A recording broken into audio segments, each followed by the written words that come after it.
It's edge rushers. That's where it is right now. And I think Myles Garrett is in a class of his own. I think TJ Watt's right there. I think Micah Parsons is right there. Certainly, those guys are very, very good. Myles Garrett is in a class of his own. He just absolutely is. When the advanced stats about the double team rate, his quarterback pressure rate, all of that, he just stands a notch. I don't want to say a big gap, but he stands a notch ahead of those guys. Game time decisions only on SportsGrid. It was already pretty solid up top, but you had the bottom that's that much better with Ryan O'Hearn and Lariano. Like, we now have a well-rounded lineup on top of a great pitching staff. Michael King is expected to start making his rehab starts. So you have him plus Pivetta plus Dylan Cease. Darvish is back. You have the frontline pitching, the depth of the lineup, and now a great bullpen. You have it all. I really like it. Like I do. Like sometimes I get caught up in the Padres because of what they can be. Pro Baseball Today. Only on SportsGrid. This is the moment every fan waits for. The countdown's over. The road to kickoff has begun. Play is here to stay. I'm not going to name names, Kevin. From win totals to player props, from division races to MVP debates, we've got eyes on every camp and data feeding 24/7, breaking down every angle across the league. Every pick, every edge, every line that matters. SportsGrid. Your road to kickoff starts now.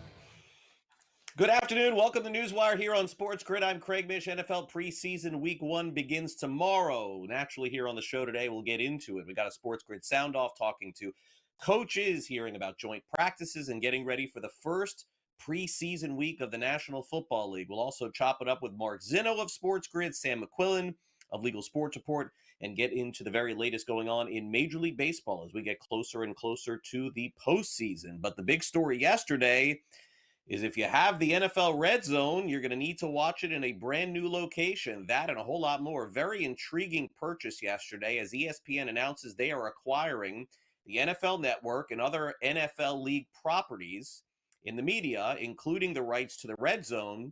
And in exchange, the NFL gets a 10% equity stake in ESPN. My gosh, what a big merger. They'll also acquire the NFL's fantasy product and merge it into the existing program, making ESPN's fantasy football, as they say, the official game of the National Football League. So get ready. And the direct-to-consumer access is also going over to ESPN coming up in a week or two. So naturally, the NFL and ESPN merging, also interesting what it means for media and how things are broken and where they're actually coming through. To me, that's maybe the more interesting thing, how they cover it from a media point of view. Well, there's no doubt that we know from the point of view of the Los Angeles Rams, not having Matthew Stafford at the beginning of the season would be concerning. It seems like there's a possibility of that happening. The latest from NFL Network, that Stafford is dealing with an aggravated disc in his back and has received an epidural to help him deal with it. He's not going to play, obviously, in the preseason. They're optimistic that he will play in week 1. This is not the first time that this has happened with Matthew Stafford, so stay tuned on this one as it pertains to the Rams. Another state has applied for a license in sports betting in Missouri. They go live on December 1st, 2025. Fanatics Sportsbook becomes the 5th sports betting operator to submit an application to Missouri, and starting in December, they'll go live. And in September, they're going to make sure that they have all the applications completed. So naturally, there'll be more than 5 going live in December, but Fanatics is the latest to jump on board. Meanwhile, the Los Angeles Dodgers in baseball last night saw Max Muncy and Teoscar Hernandez each hit home runs, and they saw a power surge as well. They scored 12 runs last night over the St. Louis Cardinals final 12-6. Max Muncy obviously now back in the lineup for the LA Dodgers after missing a chunk of the season with an injury. He says he's getting closer to 100%. Yeah, it was good. Still not moving as good as I'd like on the defensive side, but it's going to come. Getting first or third, that was big for me, and more importantly, was getting the slide in. I think that was actually my first slide since I got hurt. So it's good to know that nothing's going to break when you slide. Is it encouraging at least to know that the swing's still in a good place, just especially considering how well you were swinging it when you got hurt? Yeah, I was getting to the pitches at the top of the zone, and you guys have heard me say before that as long as I'm doing that, I feel like my swing's in a really good spot. And so, just the pitches I was able to hit tonight, felt really good about it. Well, what was the tweak you mentioned making during the rehab assignment after those first couple games?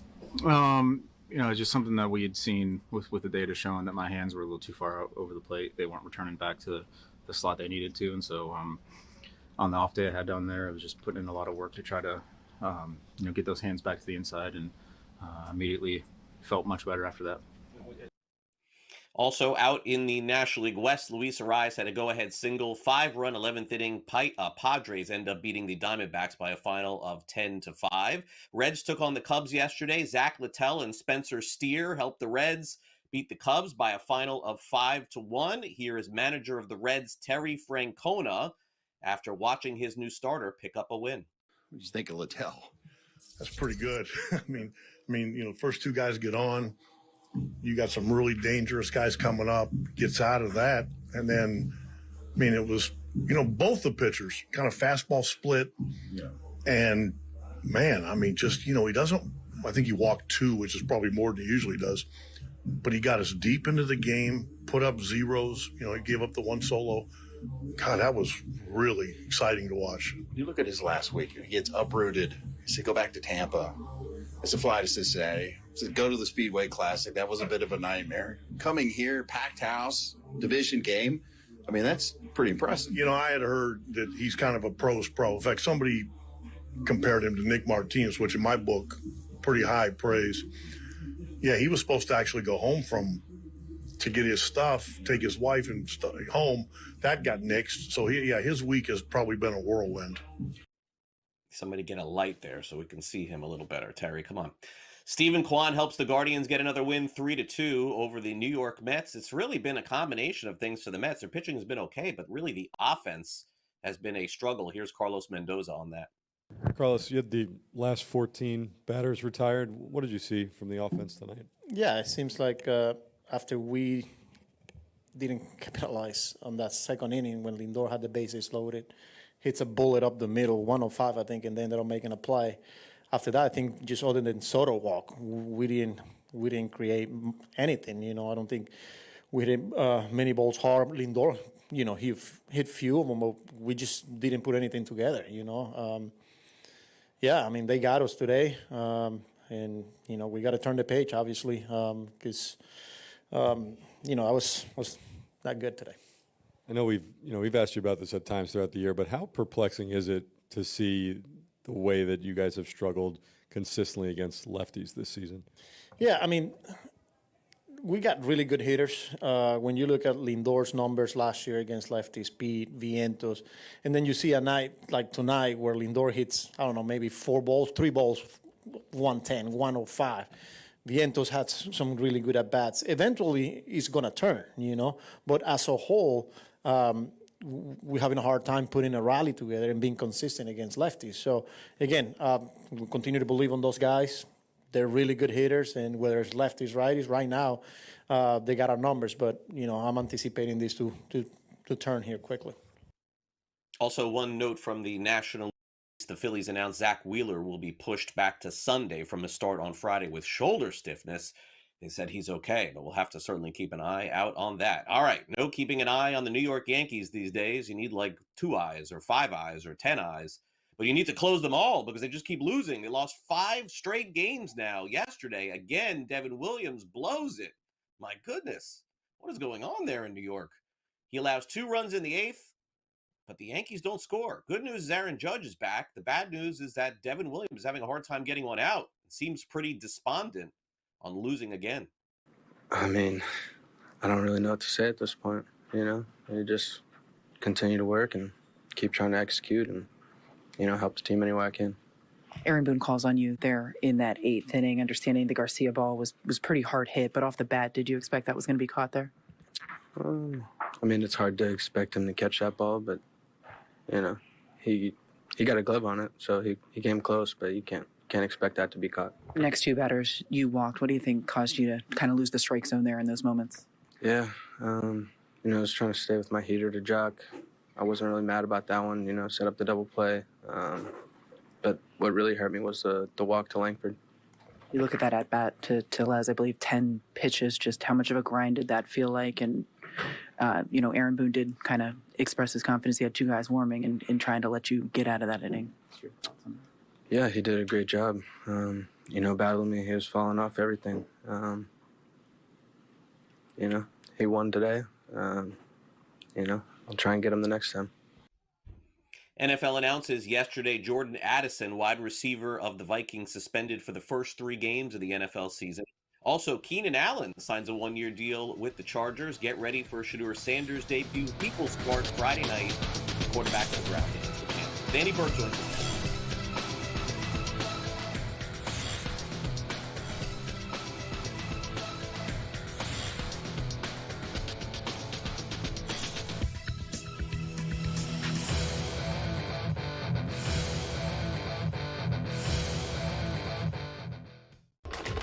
Enter into the magical world of McLuck.com, where even the smallest of spins can win real cash prizes.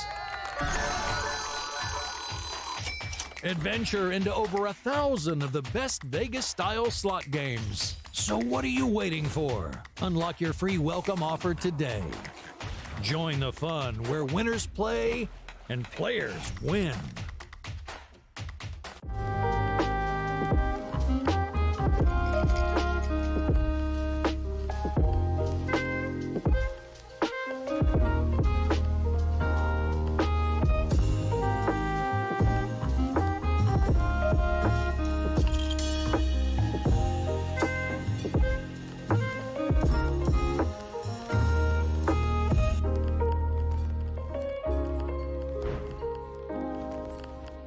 We're going to go through every single thing, and I've got a great team behind me that's going to help me get the job done. I want this to be the place that people come to. There is going to be an energy to game time decisions that you will feel night in and night out. We are going to hit every single one of those markets that you need to know about. We will have everything at our disposal, and we will use that to our advantage. There is not going to be a better place, I promise you, than Game Time Decisions. I'm Kevin Walsh. Tune in to Game Time Decisions weekdays on SportsGrid.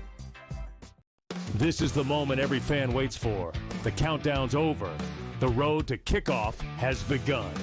Play is here to stay. I'm not going to name names, Kevin. From win totals to player props, from division races to MVP debates, we've got eyes on every camp and data feeding 24/7, breaking down every angle across the league. Every pick, every edge, every line that matters. SportsGrid. Your road to kickoff starts now.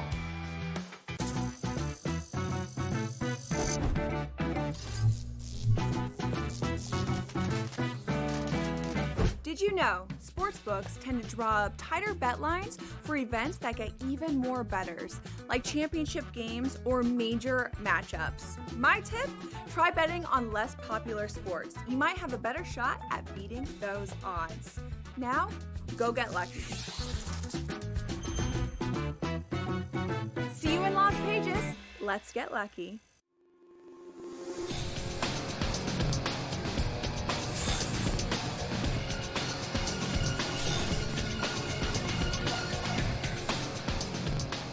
Welcome back to NewsWire here on SportsGrid. Let's talk some Major League Baseball with Danny Burke from Odd Shopper. We'll get into some results from last night, preview some games today. Danny, great to have you back here on NewsWire for the latest in baseball. Let's get to a revelation, I would say, for the Dodgers yesterday, and that is a guy who's been so impactful for them, Danny, in the past. And when things don't go right for Freddie Freeman or Mookie Betts, they could just plug and play guys. But Max Muncy's availability has been very much in question all season long with injuries. Man, if they get performances like this from him last night, that's really going to help them down the stretch.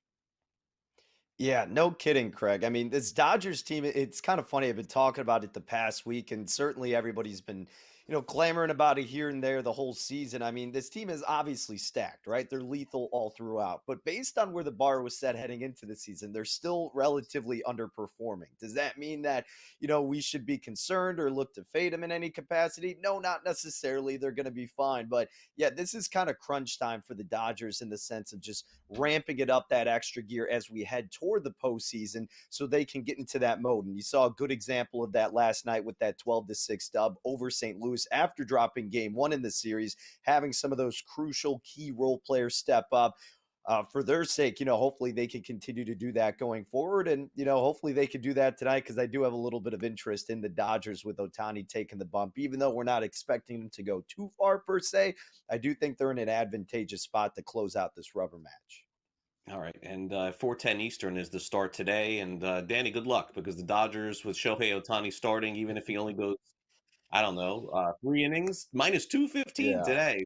I mean, what's the approach here, Danny? Is it just let this game start and then try and live this thing? Because, I mean, the Dodgers are always going to be big favorites. We know that. But the Ohtani factor, especially that first five, is just out of control.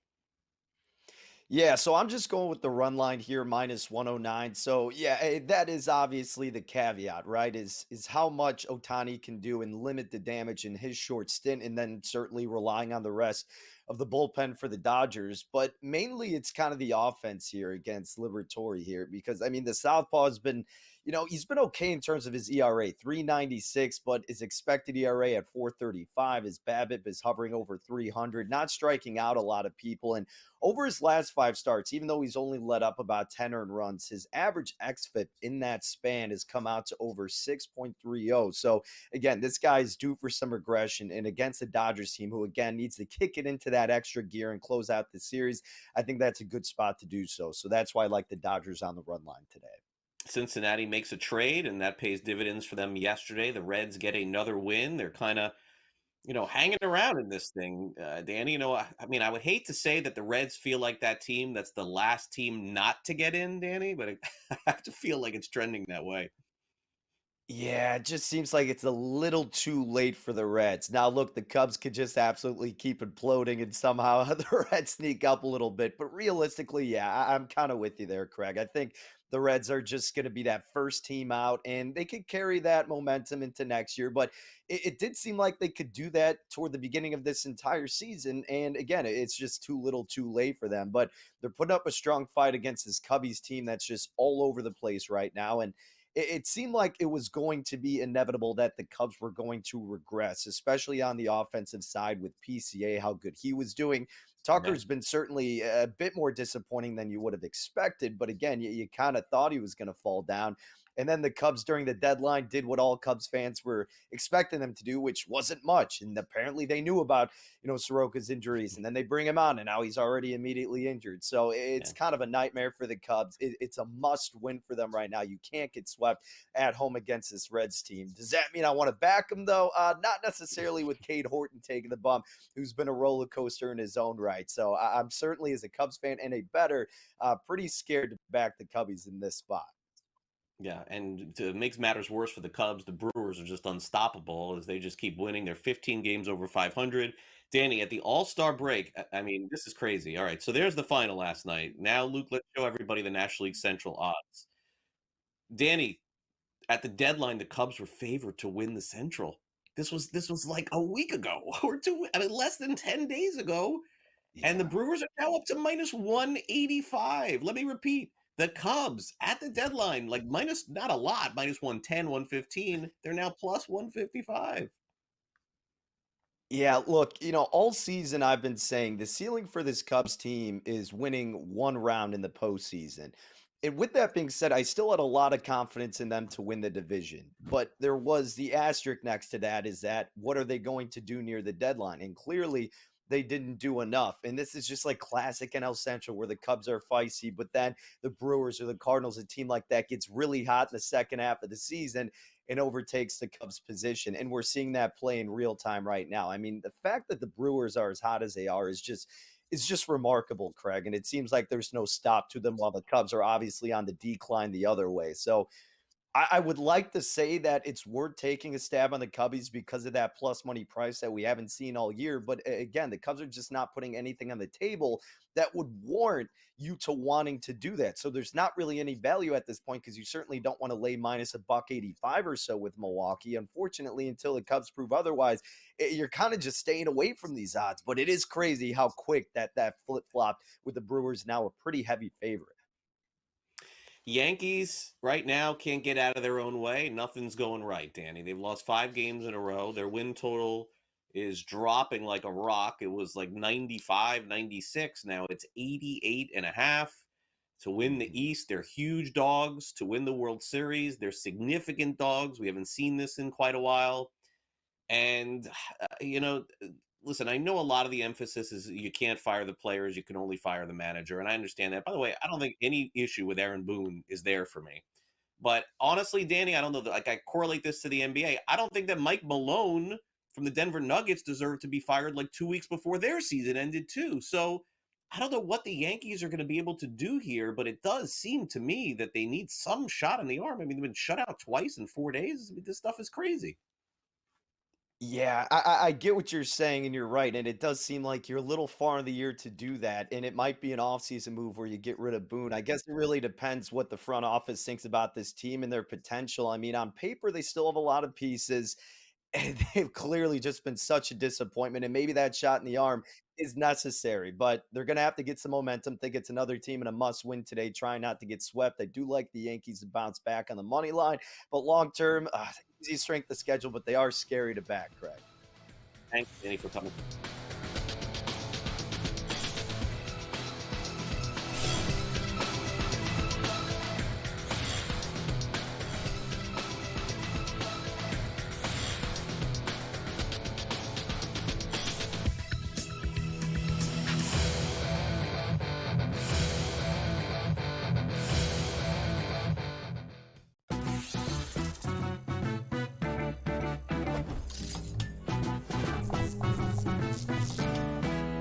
We all know a night out at the club in Vegas can get a little bit pricey, but I've got a tip that can save you a cover fee at some of the hottest nightclubs. All you have to do is sign up online for free with a credible guest list service. Then, just show up before 10:30 and check right in. See you in Las Vegas. Let's get lucky. It's becoming just harder in general to do business from a money standpoint in general, let alone the competition. So yeah, Betfred closing up shop, will be gone by tomorrow. We'll see if any sportsbook fills this void. It'll mean that there's a license up for grabs in Pennsylvania, which is one of the biggest states for sports betting and is home to a lot of other operators. At this point, we're getting to a time when no one's rushing into the market. NewsWire, only on SportsGrid. Luka Doncic lands the cover of Men's Health magazine. Let me say that again. Luka Doncic lands the cover of Men's Health magazine. I mean, that's noteworthy because Luka Doncic was seemingly traded away from Dallas because the Mavericks weren't sure if he was ever going to get in shape enough to deliver on his full potential. Game time decisions, only on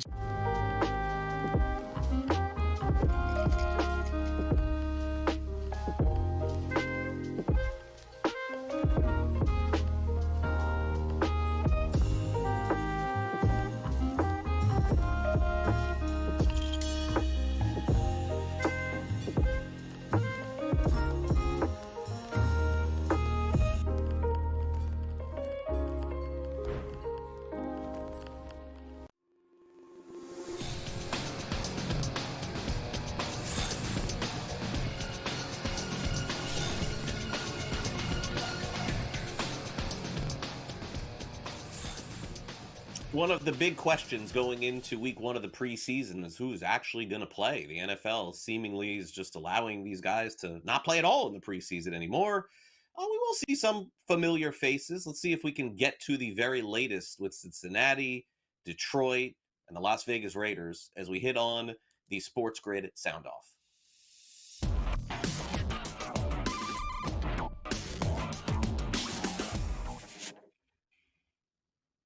All right, let's start off with the latest with the Cincinnati Bengals, one of the potential sleeper teams to go all the way this year. A lot of folks are talking about that. As they go into week one of their NFL preseason, Zach Taylor met with the media and, by the way, gave a very thorough breakdown as to who is not going to play in this game. Not so much on offense, but really more so on defense. If you're expecting to see a lot of the stars on the Bengals play defense this week, you ain't going to get it. What do you got for me today? Who's playing, who's not? Yeah, I know. I knew that was coming. right now on defense, Dax Hill and Cam Taylor-Britt, we'll hold those guys out. They're progressing really well. Dax coming off the injury. Cam's just really been day-to-day with our stuff. There's no reason to put him out there for this game. So them, along with Trey Hendrickson and B.J. Hill up front, Cedric Johnson as well up front. He'll be out as well. So those guys and Marco Wilson, another corner, who will be out this week. So defensively, I think that pretty well covers it. Offensively, who will be out? Let me think for a second. Matt Lee. Obviously, you guys have seen him just slowly work his way back into practice, so we'll keep him out for this game. Mike Gesicki will be out for this game. Yep.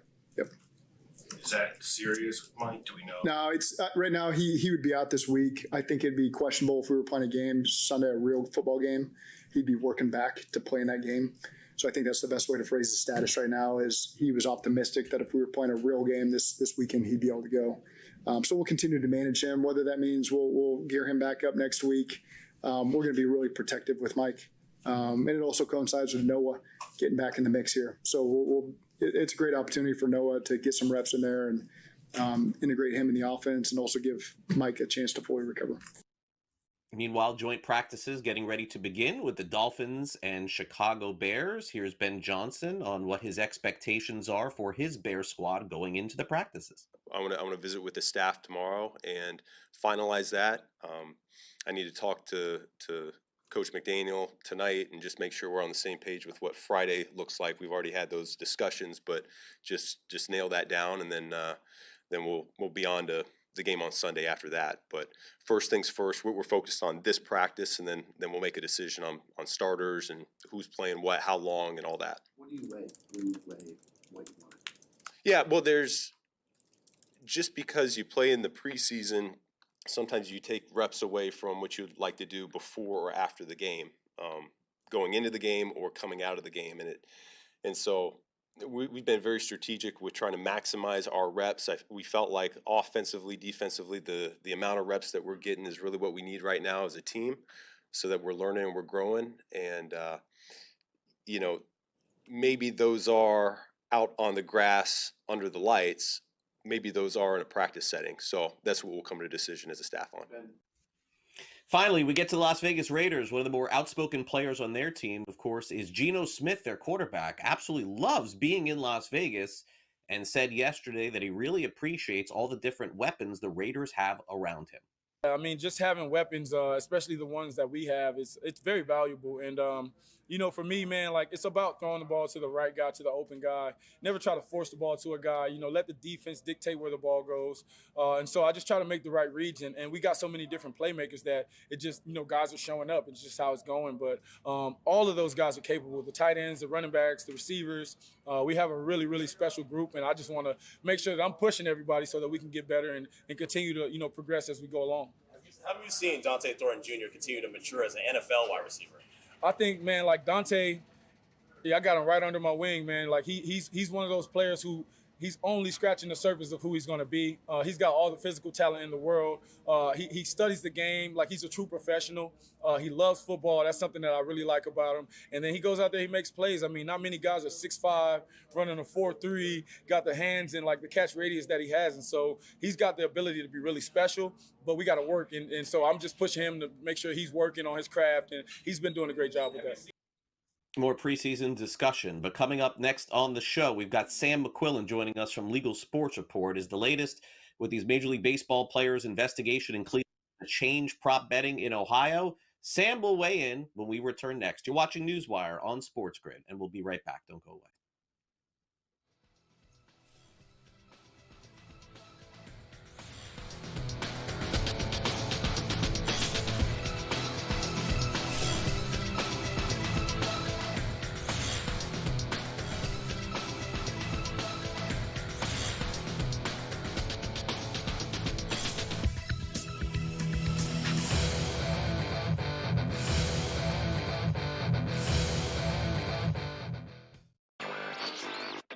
They're in a decent spot. They actually had a really great quarter this past quarter, and they're crediting what they're calling a smarter approach to sports betting and player quality, not just being lucky and being on the winning side of more bets.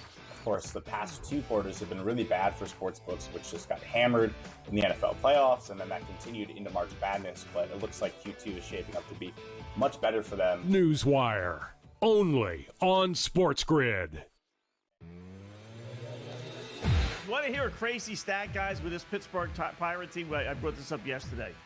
Out of 106 games, they have been involved in 27 shutouts, 13 for, 14 against. Over 1 out of every 4 Pittsburgh Pirate games ends in a shutout. How crazy is that? Total is 8 tonight. In-game live, only on SportsGrid. It was already pretty solid up top, but you had the bottom that's that much better with Ryan O'Hearn and Lariano. Like, we now have a well-rounded lineup on top of a great pitching staff. Michael King is expected to start making his rehab starts. So you have him plus Pivetta plus Dylan Cease. You Darvish is back. You have the frontline pitching, the depth of the lineup, and now a great bullpen. You have it all. I really like it. Like I do. Like sometimes I get caught up in the Padres because of what they can be. Pro Baseball Today, only on SportsGrid. We don't care where you were drafted. You outperform somebody, you're going to be on that football field. Now, again, there are extenuating circumstances where you draft a quarterback number 3 overall.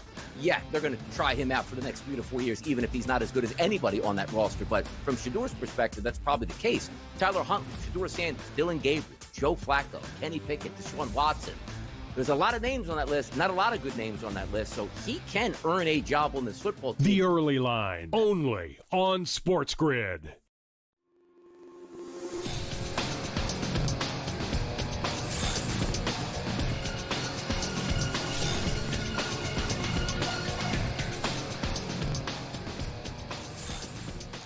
Welcome back to NewsWire. We got Sam McQuillan in from Legal Sports Report. We're going to get into the very latest as ESPN makes a monumental purchase yesterday, getting involved in a partnership with the NFL Network. What could it mean potentially for the future of ESPN Bet? We'll dive into that and a whole lot more as Sam joins us here on the show. All right, Sam, let's get started here. We have approximately 3 weeks since it appears that Major League Baseball is going to give us some more clarity on the sports betting allegations, or at least investigations into 2 of their players.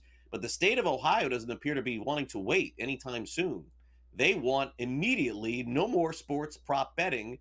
And, you know, they make a good point.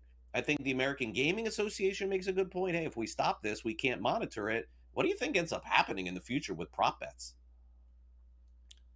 Oh, man, it's such a tough question to ask because the governor here is the one saying that he wants to ban all prop bets. And the commission that works for him, the Ohio Casino Control Commission, they're part of the executive branch. So usually they take their direction from the governor. Now, the governor's not allowed to really change the law. You'd have to go into the actual law and maybe add some language. But the Ohio Casino Control Commission can prohibit certain things. They certainly did it last year when they prohibited college player props, which we've seen a number of states do, kind of reacting to not only a bunch of the scandals we've seen out there, but a bunch of the harassment that's been going on online as well. But this would really be a very big step. We have never had a state just go up and ban all player props on any sports. And the governor, in writing his letter asking the commission to do it, specifically mentioned those 2 investigations you mentioned, Craig, the Emmanuel Clase investigation, as well as Luis Ortiz, 2 pitchers on the Cleveland Guardians who have been put on non-disciplinary paid leave until the end of the month. Maybe we'll know more once that's over. But, you know, the reports have come out that their lockers have been cleared and they're likely not going to be on the team for much longer. In those situations, what they're investigating are micro bets that were placed on these pitchers to start the inning. There was a lot of money placed on these pitchers to throw, you know, a ball or a wild pitch.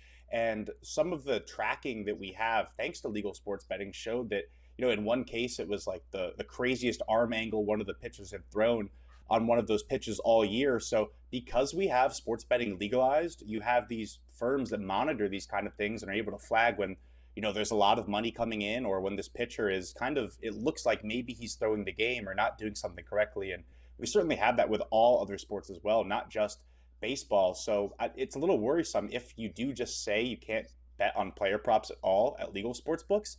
The only place you'd be able to do it is on an offshore sports book, which we know they're accessible, they're out there. There's a lot of websites. It's very easy to get to these books. So you kind of worry if it gets done in Ohio, would maybe another state kind of look at this for kind of political messaging and kind of a reaction to these investigations, as opposed to, maybe some good policy or good sense that would be put in here. But this would be a huge blow for sportsbooks. So I imagine that there'll be a lot of industry fight against this. Prop bets make up about, or player prop bets specifically, make up about 50% of handle across the country. Certainly they're popular as legs and parlays. It's a lot more fun to, bet the narrative on over-unders of players than it is to just, select less, interesting things going on in a game. So I don't think this gets done, but if he really wanted to get it done, he certainly has the power. Yeah, definitely. So, I also would say, my opinion only is the governor of Ohio, I thought Sam should have first attacked micro betting before moving to prop betting. Great Because point. to me, that's really something more controllable, where I thought the issue lied. Maybe he didn't get good advice here or didn't really understand the difference. For me, professional sports bettors, look, you can say they shouldn't be betting on, the props, and they shouldn't be betting on micro betting, but it is a lot easier to manipulate micro betting than it is to prop bets. That's, my opinion only on that. Okay, now let's get to online casinos. Another sort of shutdown here. It looks like the U.S. is just kind of cracking down here, making sure that the illegal ones are booted. Yeah, it's not just online casinos. It's those offshore sports books we just talked about, right? All those websites that are very accessible and oftentimes cited by legitimate news sources. They'll put out odds on crazy things to happen, and they'll get picked up. And the Bovadas of the world, the Bet US's, all these sites are very much out there.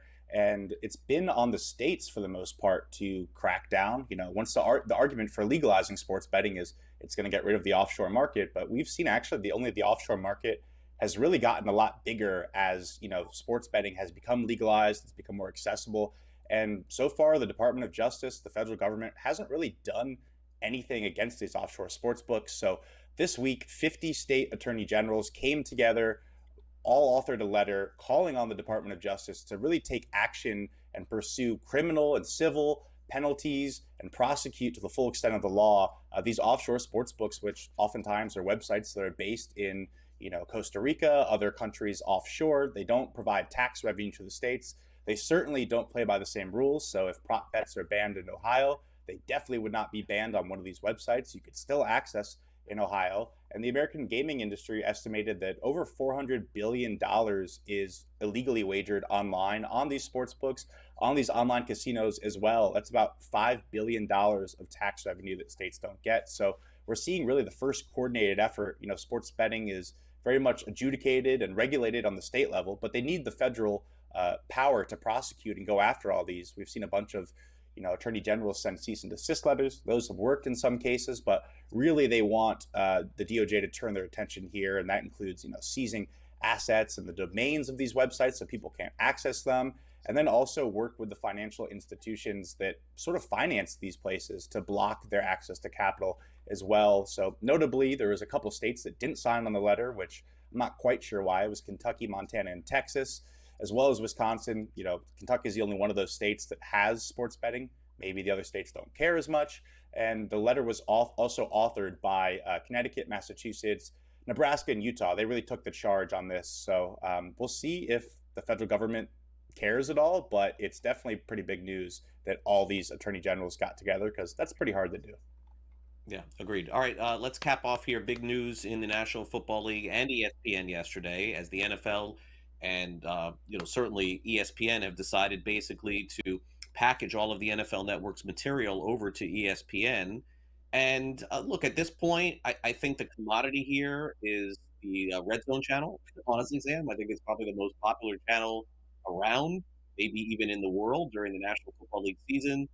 And of course, equity is involved as well. Not a lot of talk about sports betting, but I got to tell you, Sam, if you don't think that that's not important to ESPN Bet getting the Red Zone, oh, you haven't seen anything yet. We're going to see that plastered all over the place.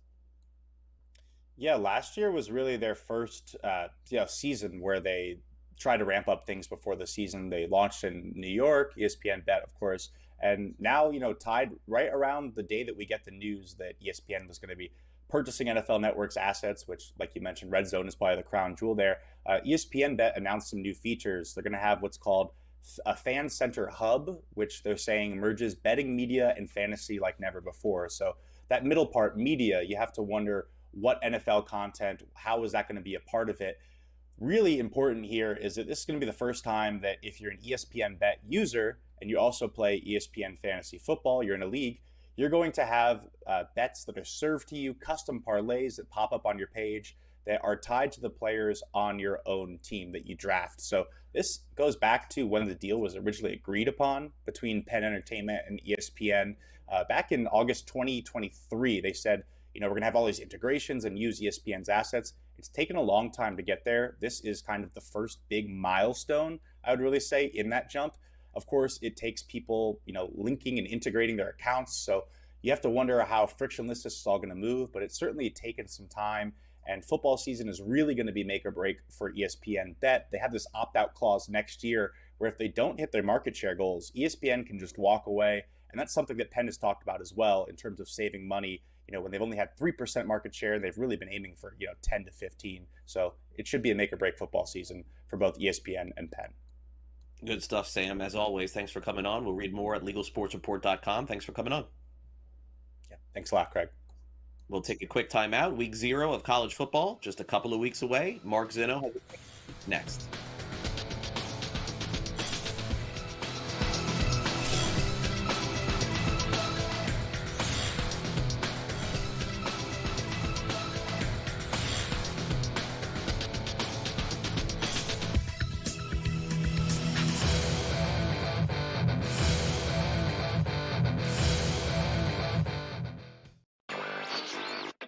They're in a decent spot. They actually had a really great quarter this past quarter, and they're crediting what they're calling a smarter approach to sports betting and player quality, not just being lucky and being on the winning side of more bets. Of course, the past 2 quarters have been really bad for sports books, which just got hammered in the NFL playoffs, and then that continued into March Madness. But it looks like Q2 is shaping up to be much better for them. NewsWire, only on SportsGrid.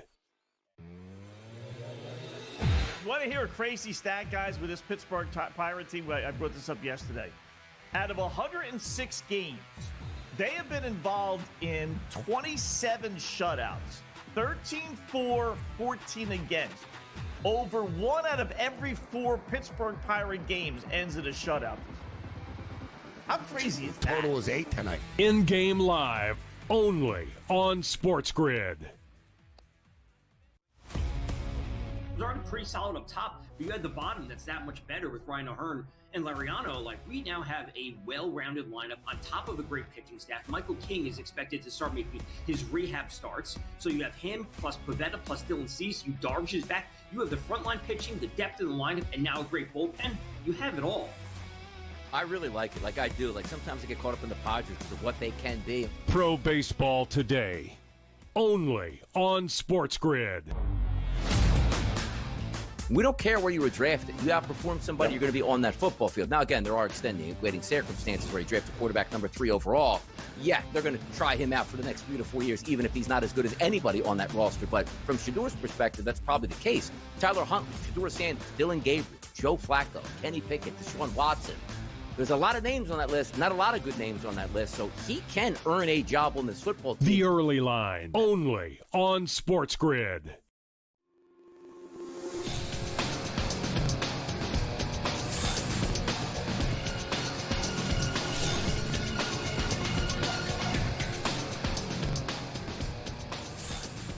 College football is almost here, folks. Just a couple of weeks away from week 0 in college football. What does it all mean?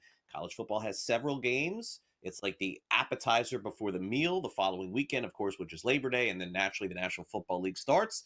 We're going to do it all again and bring in Mark Zinno for the very latest on these upcoming games coming up in a couple of weeks. Mark, thanks for coming on NewsWire. August 23rd are the openers. It seems like we do have at the very least one really good game potentially on the schedule, and then several others. And look, football's back. I think we'll be watching no matter who suits up on Saturday. Yeah, look, it's, I think there's some interesting games on the slate for week 0, as they call it. You mentioned Iowa, Kansas State, that game across the pond, right, in Dublin, Ireland. And that's certainly the one that everybody's going to have their eyes on. I'm actually looking forward to Stanford versus Hawaii. Frank Reich now over at Stanford, Andrew Luck running things there as well. I know going to the island is always tough, but there's a feeling here that I have that Stanford may be able to surprise Hawaii and pull out a victory in this game. I like the fact that they're a short dog here. It's kind of making it very interesting for me.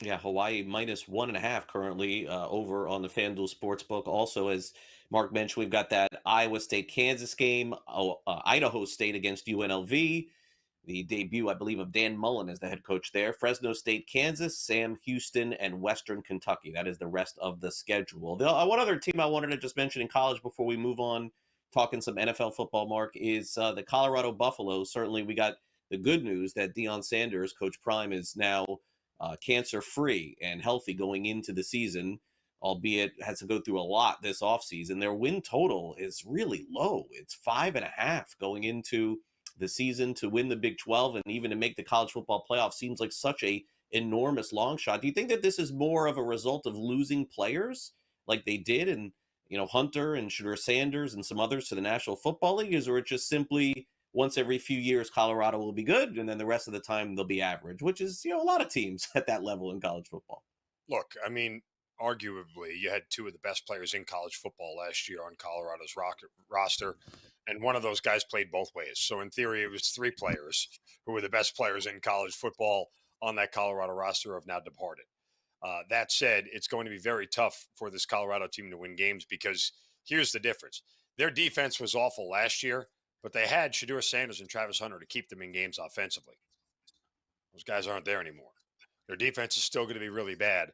I just don't know that they have the offense to be able to keep up and play catch up here. I took under 5.5 on the win total. I missed the 6.5, but I'm still fairly confident this is not a bowl team when you look at their schedule and what they have ahead of them in the Big 12. They're not really going to be done any favors this year, especially given the fact that they are a team that a lot of people will be gunning after. I mean, just look at their home games in and of itself. Wyoming's a team that can score a lot of points on offense. That's a problem for them. BYU, even though they changed quarterbacks, still will be a tough out. Arizona and Arizona State are their home games. I don't know that they're going to be any good on the road. Yes, Delaware is an interesting not Delaware, I'm sorry. Georgia Tech's going to be a very interesting matchup in week one. I actually like Georgia Tech in week one, not only to cover that spread, but to go over their team total on offense. Let's get to the National Football League. And Mark, certainly you have your fair share of covering the Atlanta Falcons. Let's take a look at their win total, 8.5 on the season. -160 to win the South, playoffs +136. And to win the NFC, they are 30-1. Michael Penix Jr. will be, of course, one of the featured players this season, given the fact that he's replacing Kirk Cousins. Cousins still on the roster for the time being. And look, a lot of optimism for Atlanta. We've certainly seen that before. Do you think that this is a season that they make a big jump? I mean, look, they've won 7 games, I think 3 or 4 years straight. So big jump to 10 wins to make the playoffs. I don't know if that's a big jump, but it's a jump. It's a significant one. I think they make the playoffs for the first time in 7 years. When you look at the rest of the NFC, I mean, unless you're going to get 3 playoff teams from the East or 3 playoff teams from the North, which I don't know that you will, I feel like this is very viable for them to make the postseason.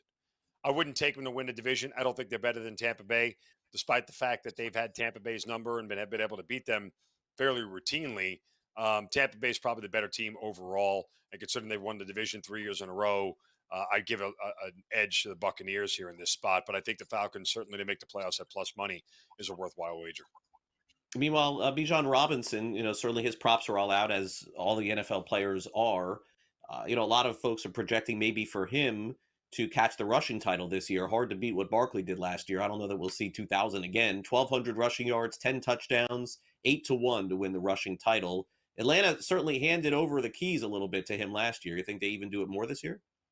Sure, I think he's going to be a bigger part of the offense, but to be the rushing yards leader will be very tough.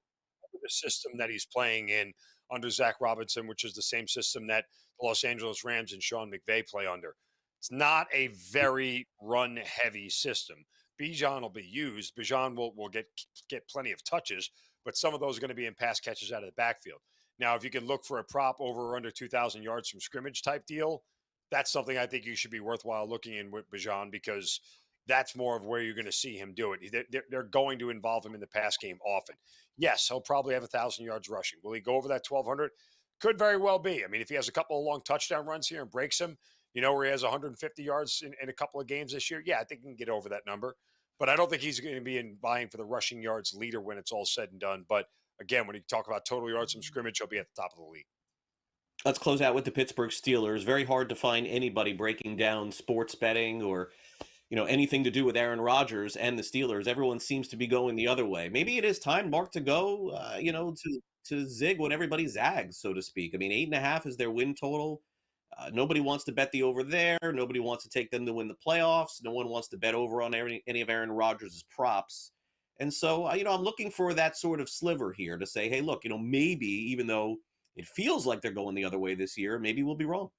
Well, I did. Look, I took a flyer on the Steelers to win the AFC North at plus 550, and I have Aaron Rodgers over 3,200 and a half passing yards.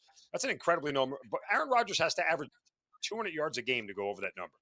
You're only saying that he's not going to get there if he doesn't stay healthy. I think he absolutely will stay healthy. I think the minute they got a second tight end and Jonnu Smith opened up for them, Aaron Rodgers, a year after the Achilles, is still going to be able to play all 17 games and go over 3,200 yards here in 17 games. All right, Mark Zinno of SportsGrid here with us, breaking down the NFL. We got Brady Cannon coming up next, talking some golf. Stay on the grid.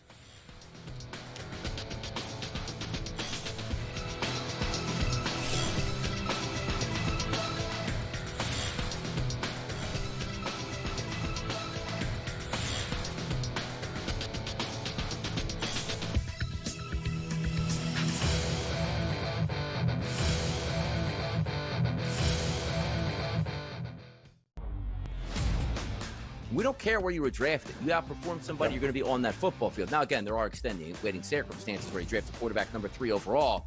Yeah, they're going to try him out for the next 3 to 4 years, even if he's not as good as anybody on that roster. But from Shadur's perspective, that's probably the case. Tyler Huntley, Shadur Sanders, Dylan Gabriel, Joe Flacco, Kenny Pickett, Deshaun Watson.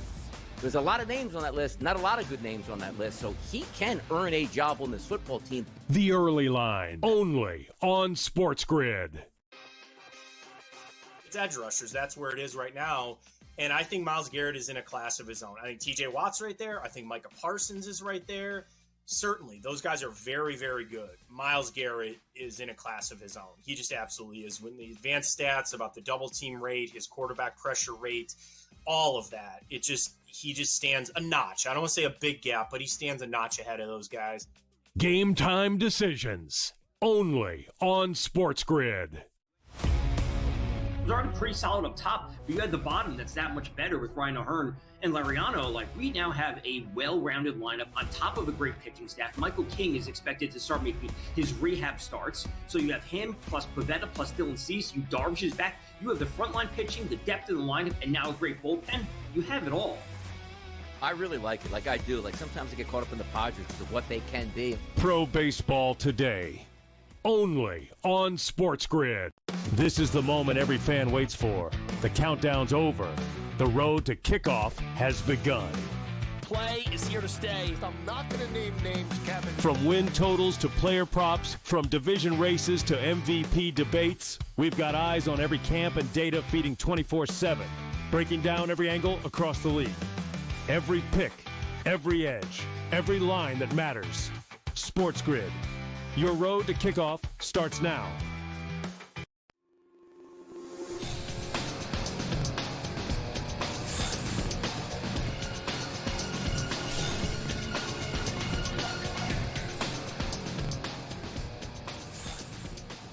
Yeah, welcome back to NewsWire here on SportsGrid. Big event in the PGA Tour coming up this weekend. It is the FedEx Cup St. Jude's Championship. We got Brady Cannon in the house to get a preview of what's going to happen this week. Is it just Scotty Scheffler's world and we're living in it, Brady? Or can somebody step up? And I mean, it does feel like he's dominated so much on the PGA Tour. It's hard to go another direction. But if, sort of my instinct tells me, Brady, is that I don't know if Scheffler is going to win or not. I do think he's in for a bigger challenge this week. I don't see him dominating and Sunday lifting the cup with nobody fighting for it. Absolutely. I mean, you've got essentially 69 of the best players in the world here. The only guy that is missing is Rory McIlroy. He is sitting out this week. We don't really know why. It's unfortunate, but he'll be back next week for sure as the playoffs get underway for that FedEx Cup. Next week, we go to Maryland for round 2, and then finally the Tour Championship in a couple of weeks for the grand finale. But, you look at the odds, Scotty Scheffler in the neighborhood of 3-1, maybe a little less, plus 280. And then the next choice is about 16-1. I mean, there's a massive gap there. And I agree with you. This is a very difficult golf course. He has not won here before. That doesn't mean he can't. But, with this competition, this field, this golf course, I stayed away from him this week, Craig. And that's really my approach with Scotty Scheffler these days is rather than play him at, 3-1 with 72 holes to go, I'll play him at minus 500 with 18 holes left to play if he's in the lead or something like that. I feel better actually about making that bet than laying a big price right now with a lot of golf tournament in front of us. I should probably ask conceptually how this works with Rory McIlroy not participating this week. I didn't realize that. So what does that mean as far as this whole event is concerned? Well, the regular season has concluded, and so this first round of the playoffs is reserved for the top 70 players in the FedEx Cup point standings, of which Rory McIlroy is currently second.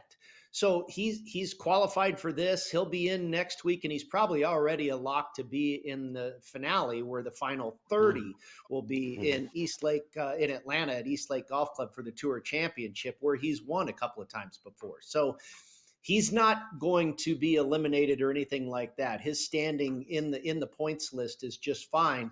I just think it's a bad look that you're starting the postseason here, big event, the playoffs, FedEx Cup, and Rory's not around. So yeah, it doesn't mean a whole lot other than maybe the optics. Okay, just wanted to make sure I clarified that. All right, so look, I'm seeing Tommy Fleetwood at 25, Fitzpatrick 24. Give me some of the players that you like going into the weekend before this tees off tomorrow. I think both of those guys are very good bets. I think this golf course fits them quite a bit. And I did land on Fitzpatrick in the neighborhood of 25. You might even be able to find a 28-1 out there.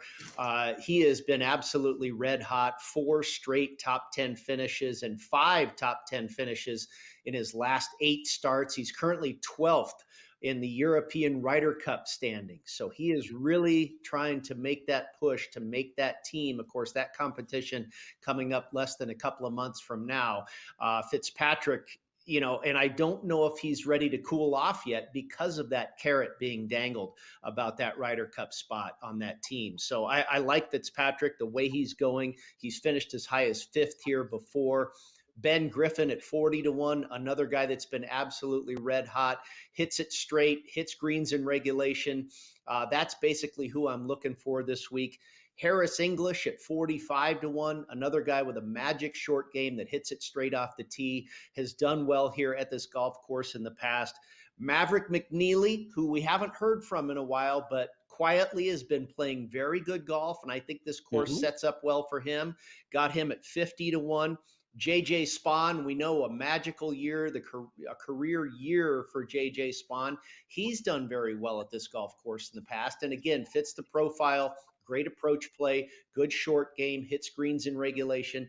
And the same profile for my long shot, the Canadian Nick Taylor at 90-1. That's who I'm looking for this week. Guys that hit it straight, hit greens in regulation. And when they miss these tiny greens, they can get up and down and scramble for par. All right, Brady, appreciate you coming on as always. Always good to have Brady on. And also, Brady's going to be with me once a week here on NewsWire, every single week, breaking down the contest in the National Football League against the spread. So Brady, of course, has his show that appears with James Salinas and Mike Pritchard. And before that show airs, Brady will come on with me when they release the lines to talk about which angles you can take going into those contests if you're participating in them each week. Very excited to have you aboard, Brady, all season long. Thanks for coming on. Can't wait, man. That is going to be a lot of fun. Contest season is here. Yeah, I'm all over it, and I'm all over the NFL. We'll have more next.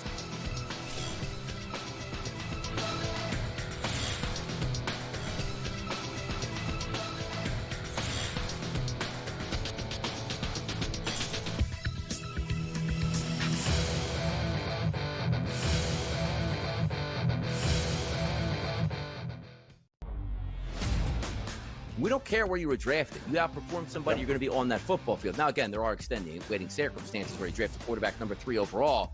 Yeah, they're going to try him out for the next 3 to 4 years, even if he's not as good as anybody on that roster. But from Shador's perspective, that's probably the case. Tyler Huntley, Shador Sanders, Dylan Gabriel, Joe Flacco, Kenny Pickett, Deshaun Watson. There's a lot of names on that list, not a lot of good names on that list, so he can earn a job on this football team. The Early Line, only on SportsGrid. It's edge rushers. That's where it is right now. And I think Myles Garrett is in a class of his own. I think TJ Watt's right there. I think Micah Parsons is right there. Certainly, those guys are very, very good. Myles Garrett is in a class of his own. He just absolutely is. When the advanced stats about the double team rate, his quarterback pressure rate, all of that, he just stands a notch. I don't want to say a big gap, but he stands a notch ahead of those guys. Game time decisions, only on SportsGrid. It was already pretty solid up top. You had the bottom that's that much better with Ryan O'Hearn and Lariano. Like, we now have a well-rounded lineup on top of a great pitching staff. Michael King is expected to start making his rehab starts. So you have him plus Pavetta plus Dylan Cease. You Darvish is back. You have the frontline pitching, the depth in the lineup, and now a great bullpen. You have it all. I really like it, like I do. Like, sometimes I get caught up in the Padres because of what they can be. Pro Baseball Today, only on SportsGrid.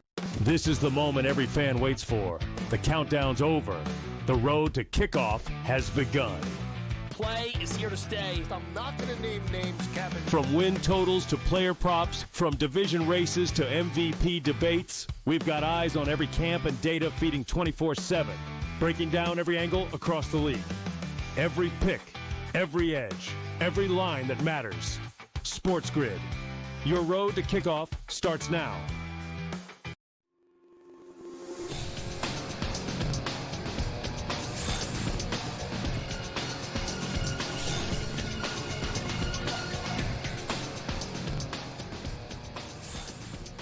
Welcome back to NewsWire here on SportsGrid. We got Adam Kaufman in the house with the NFL preseason set to get underway.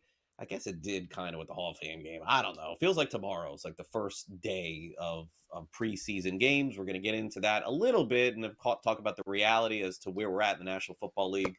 Adam, thanks again for spending some time here on the show. Let's dive in and forget the pleasantries because we can do that all day. We've got the AFC East. Let's take a look at it here. Oh my gosh, the Dolphins are down. Is this right on FanDuel? They're down to 7-1. They're dropping like flies. Buffalo minus 270. New England up to plus 550. Dolphins 7-1. And then let's forget the Jets. They're not going to win. All right, so Adam, I keep saying this on these shows here. Now, you're in the area of the Patriots. I'm in the area of the Dolphins, okay? Those two things we know to be true. But why is there such separation? Why are the Dolphins so far behind New England here? What am I missing? I keep asking, and it keeps getting further, by the way. The Dolphins keep going from plus 600 to 650 to 7. I don't think they're so great, okay? I don't think they're going to win 11 games or anything like that. But what makes the Patriots odds-wise better than Miami going into the year?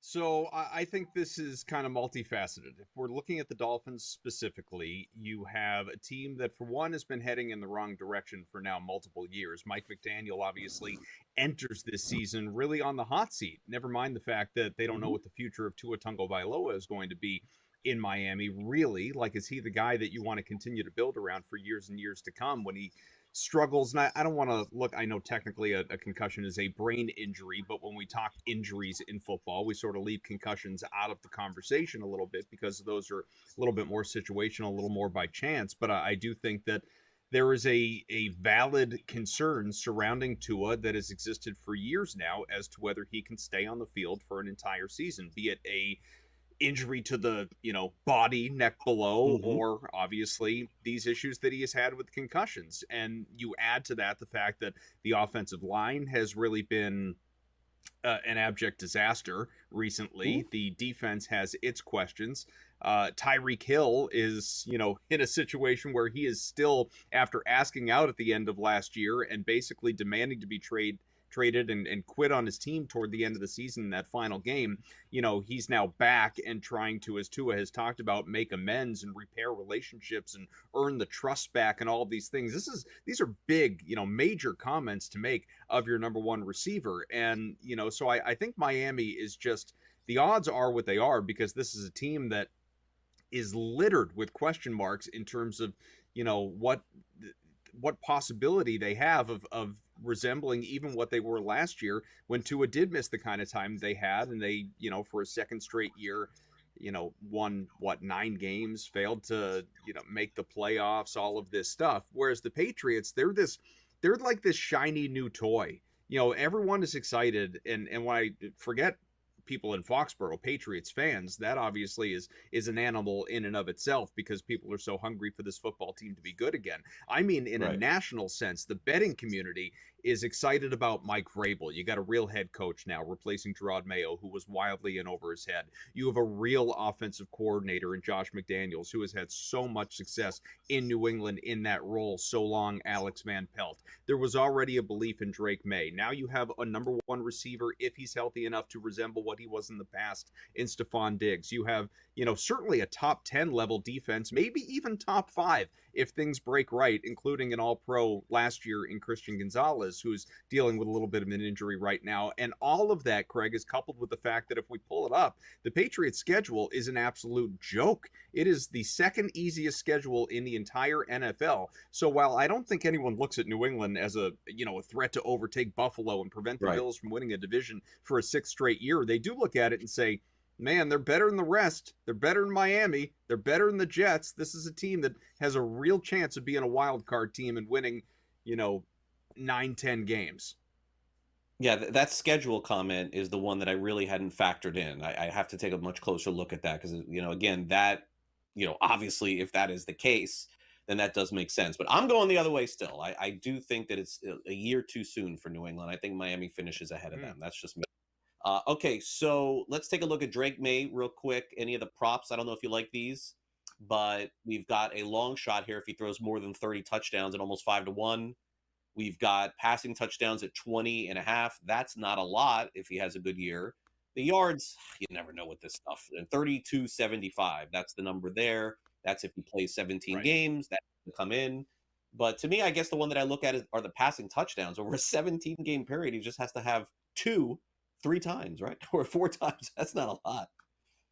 So I was just looking up his rookie numbers, and for people that have forgotten, he didn't begin the season as the Scobie Brissett. Eventually, Brissett got benched to make way for May. It was pretty early. He didn't start, but appeared in 13 games. And along for about 2,300 yards. So that prop is about 1,000 more than he had last year, which is significant because this isn't still, the defense is much stronger than the offense. You have Hunter Henry, you have Pop Douglas. Again, we'll see what Stephon Diggs is coming off the injury that he had last year with Houston, but there are questions, viable questions as it surrounds this offense. So honestly, I don't love the over, even though I do think he'll get there. Just intuitively, I think he'll get there because it's not a big number. In terms of betting it, I don't love the over on the passing yards. I don't necessarily love it on the touchdowns either. The number that I want, and I don't think it's available yet because I was looking for it the other day and I couldn't find it, is the over on Drake May's rushing yards. This is a guy who showed last year. He only had one, Craig, designed run all of last year. That's it. And he took off 54 times and had 421 rushing yards, and a couple of touchdowns as well. 421. I think we absolutely are living in a world where it is possible that Drake May is a top 5, top 7 rushing quarterback in the NFL. I think they are going to utilize him for his strengths. I think, like gone are the days of Josh McDaniels, obviously scheming for Tom Brady. This is a different kind of quarterback in terms of where his strengths are, what his abilities are. I think they are going to try and use May for something. I mean, he's got a great arm, but I think they're going to try and exploit the fact that this dude is mobile. He can get around. He can run. He's got to work on sliding with his feet first and not, hammering guys with his head first. That led to some missed time last year. But I like the over on his rushing yards, especially if we get a number that is right around 400, as I think we will. Let's get to the Colts. Speaking of runners, they've got 2 of them at quarterback. And I feel like this announcement, which, by the way, I've never seen before, Adam, you'd have to correct me if I'm wrong on this one, with an or on the depth chart, Daniel Jones or Anthony Richardson. Never seen that before. I think this is a first. No. It feels like that's just being done for their ego, right? Like, that's it, right? Well, what other reason would they do this? To your point, I have not seen that before that I can remember. Maybe it's happened, and I just don't recall. But I do think it speaks to the fact that they have no idea right now who is best to be their starting quarterback. Never mind who they think it's going to be. This is about as full a QB competition as you would expect it to be. And that really shouldn't be all that surprising. Let's not forget that Anthony Richardson last year, outside of getting benched multiple times, he also got benched after, they had to, remember he had to come out of that game because he said he was too tired after a run play, Right. and they had to put in Joe Flacco. And so I just think that, they really wanted to find some success with Richardson early. It didn't totally pan out. They tried for Flacco. He had a down year off of what he did in winning comeback player of the year with Cleveland. Now you bring in Daniel Jones, who is looking to obviously prove to all of his doubters that he's still got something there. And it's not like he's old, neither of these guys. I think that, if Anthony Richardson opens the season as this team's starting quarterback, I think that, again, goes back to some level of loyalty and draft stock and just hoping to, not be wrong more so than it actually is which guy gives us the better chance to win. I think the guy that gives them the better chance to win right now, and I felt the same way last year about Flacco, I think it's Daniel Jones. I don't think Daniel Jones is as bad as what we saw toward the end there with the Giants. Yeah, I mean, it is a shame to me, as somebody who went to the University of Florida, who saw Anthony Richardson play. I mean, this is going to be a case of a player, I think, who really could have used one more year in college, but didn't take it. Adam's going to continue with us next. Don't go away.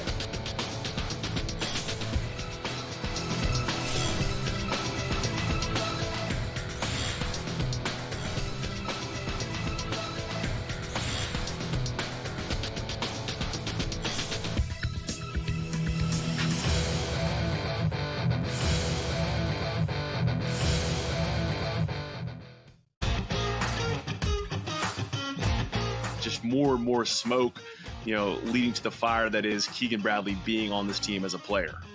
Yeah, I think we're all expecting it at this point. And, Keegan, he knows he can't play poorly in the playoffs. Like, he knows he needs to keep momentum going. And if he continues to play well, he's going to be on this team. The Smiley Show, only on SportsGrid. Was already pretty solid up top, but you had the bottom that's that much better with Ryan O'Hearn and Lariano. Like, we now have a well-rounded lineup on top of a great pitching staff. Michael King is expected to start making his rehab starts. So you have him plus Pavetta plus Dylan Cease. You Darvish is back. You have the frontline pitching, the depth in the lineup, and now a great bullpen. You have it all. I really like it. Like I do. Like sometimes I get caught up in the Padres to what they can be. Pro Baseball Today, only on SportsGrid. The game is on. The stakes are high. But the action isn't just on the field. He's rearranging that roof. Get it inside! SportsGrid's in-game live. Your ultimate second screen experience. A little flyer, couple of 18.5 points live line. Every prop, every play, every day. Anything can happen. It's complete chaos. It's smarter to be on SportsGrid. This is the moment every fan waits for. The countdown's over. The road to kickoff has begun. Play is here to stay. I'm not going to name names, Kevin. From win totals to player props, from division races to MVP debates, we've got eyes on every camp and data feeding 24/7, breaking down every angle across the league. Every pick, every edge, every line that matters. SportsGrid. Your road to kickoff starts now.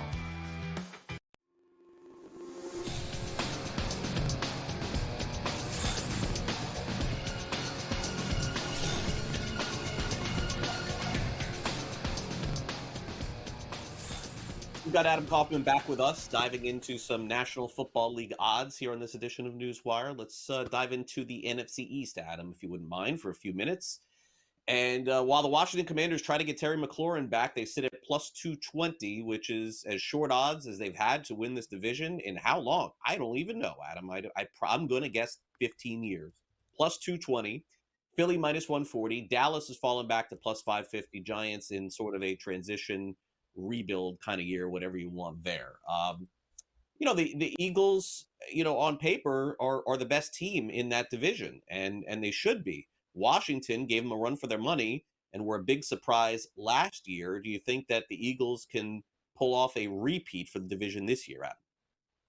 Well, look, can they? Do they have the talent? Of course. That being said, I think that anytime we have this conversation specifically about the NFC East, we have to bring up the fact that it's been more than 2 decades since there has been a repeat winner. I mean, there's not been a repeat champ in this division since George W. Bush was in office. And so I do think that just I'm going to feed into the narrative that, you know, there's going to be some level of regression on the part of the Eagles. Doesn't mean they're going to be bad, doesn't mean they're going to miss the playoffs, doesn't mean they aren't a viable threat to repeat as Super Bowl champs, any of that. It's just, you know, we're talking about, you know, can really, it's not Dallas, right? It's certainly not the Giants. And so this is 2 teams that ultimately we're talking about. You know, last year it felt like we were talking about the Eagles or the Cowboys, and now it feels like we're talking about the Eagles or the Commanders off of what Washington did last year when it wildly overachieved and Jaden Daniels went nuclear and McLaurin was as good as he was. The question, and it's the biggest question, as you alluded to, what is the future of Terry McLaurin? Now, if McLaurin is not back in Washington, then of course, this is so obviously the Eagles' division to lose, and I don't know how you could even consider investing in anyone else. If he's back, if the Commanders come to their senses and realize that they don't have a chance to realistically compete and even be a playoff team without Terry McLaurin, then I think I like the plus money. I would make the move. I think they're just as strong a team as they were last year, and I don't really see there being this wide a gap when it comes to the betting odds to where I can get north of plus 2 to 1, as you talked about. I would invest in that. But this, yeah, I'd wait it out. I would encourage people to wait it out because this McLaurin domino is a gigantic one. Now, the South is probably one of the more intriguing divisions, even if it does get the least attention or close to the least attention, with the Bucks and Falcons essentially neck and neck maybe to win the division. You've got the Panthers. I guess a large jump is projected for the Panthers this season. I don't know why I'm not seeing that for me, but they are plus 390, and we know the Saints, you know, this is just going to be one of those seasons. It's going to be a very tough season for them, their fans, and, you know, you're going to get double digits with the Saints pretty much every week of the NFL if you're betting with them. Do you see it the same way here? I mean, is it just that interchangeable between Tampa Bay and Atlanta where it comes down to the last week of the season? One team has 10 wins, one team has 9 or 11 and 10, and then the team that wins is in and the team that loses out. Feels like we do that a lot. We may do it again. Well, I think until it's not, this is going to continue to be viewed as one of the worst divisions in all of football. And, you know, this division, teams in this division have to give us a reason why that is not the case. Now, in starting at the bottom, obviously you didn't mention the Saints for good reason. If I were going to invest in them in any way, I'm looking for odds to win the #1 overall pick and thinking about investing in New Orleans that way, because as we know, they are absolutely, in no universe, a playoff team. As far as, you know, the Panthers, this to me, I don't want to bet their total. I don't really see the jump either. If nothing else, I'll probably fall victim to doing what I did throughout last year, which is just every week going, man, that number seems a little big. Carolina can put up a fight. Sure, let's take Carolina with the points. And hopefully you get a few of those along the way.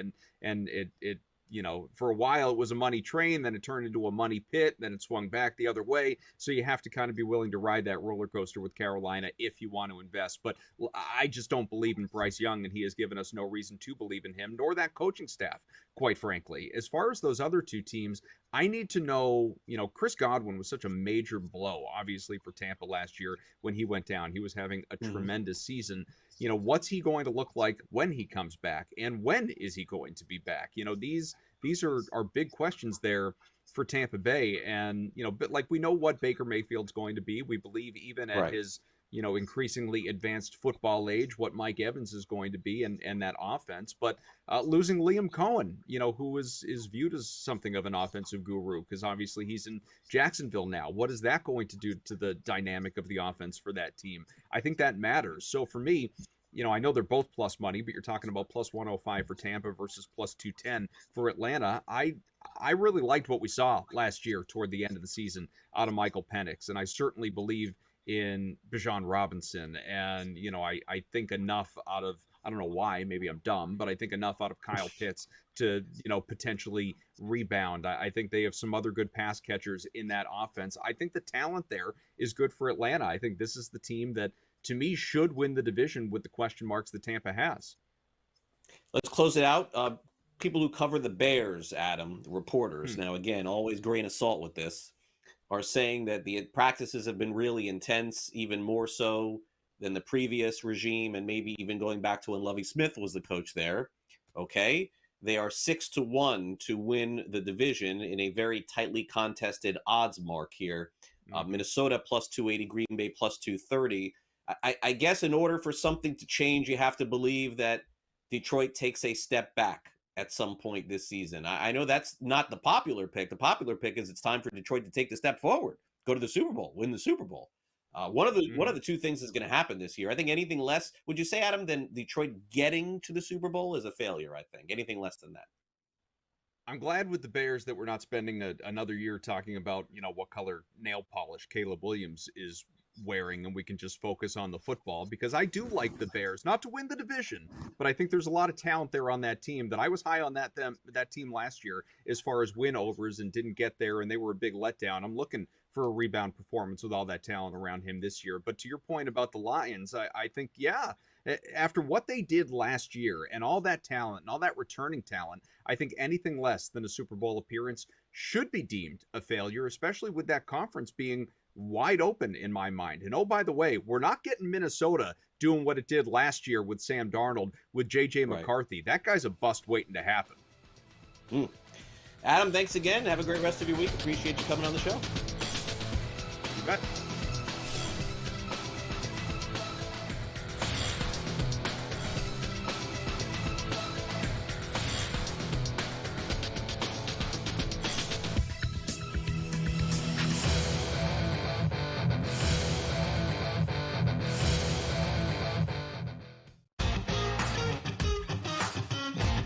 Just more and more smoke, leading to the fire that is Keegan Bradley being on this team as a player. Yeah, I think we're all expecting it at this point.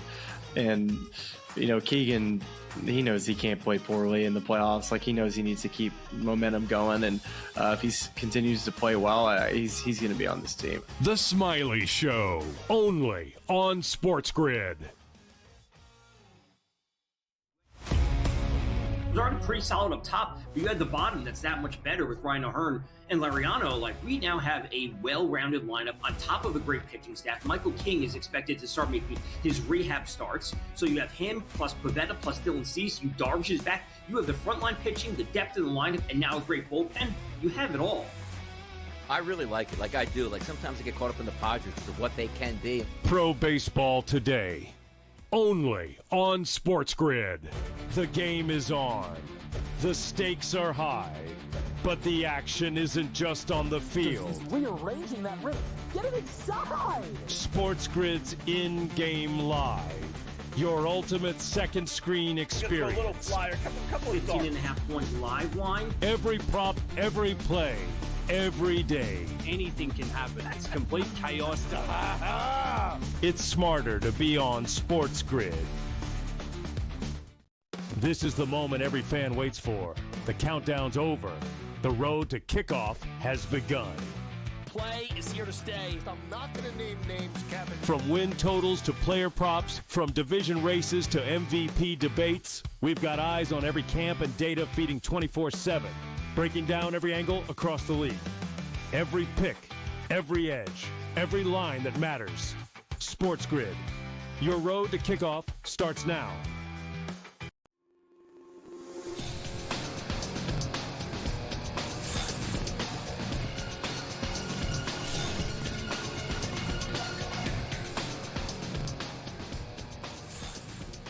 For this edition of Last Licks, you have to have a little bit of interest or knowledge in the show called Seinfeld. If you don't, I don't know that some of this will really relate to you, but I think the sports stories will. So we'll start off with those, and we'll get to what the Brooklyn Cyclones decided to do the other day. This is Last Licks.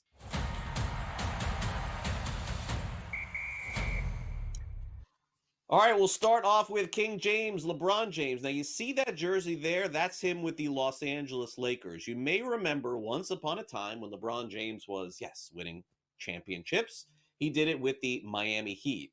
Well, according to the Department of Justice, a former Miami Heat employee ended up stealing over 400, that's 400, jerseys from the Miami Heat's personal locker, their personal museum, including a game-worn jersey that LeBron wore during the championship of the NBA Finals that sold for over $3 million. This employee is now going down and being arrested and being charged with stealing over $2 million of sports memorabilia from the Miami Heat. Now, not directly from LeBron James, because again, while he played with the Heat was able to secure these jerseys and then put them into their personal museum. Sort of incredible that not only did this individual work for the Miami Heat, but then worked for NBA security for 3 years after that as well. Obviously, no more. Some feel this is the most stolen memorabilia ever in the history of sports. I don't know that that necessarily is the case, but it definitely sounds like a very big number in the history of the NBA. Needless to say, going to be very hard to retrieve this stuff considering it's been on the auction block and different people have bought this. I mean, the LeBron won NBA championships in Miami over a decade ago. It's been a long time.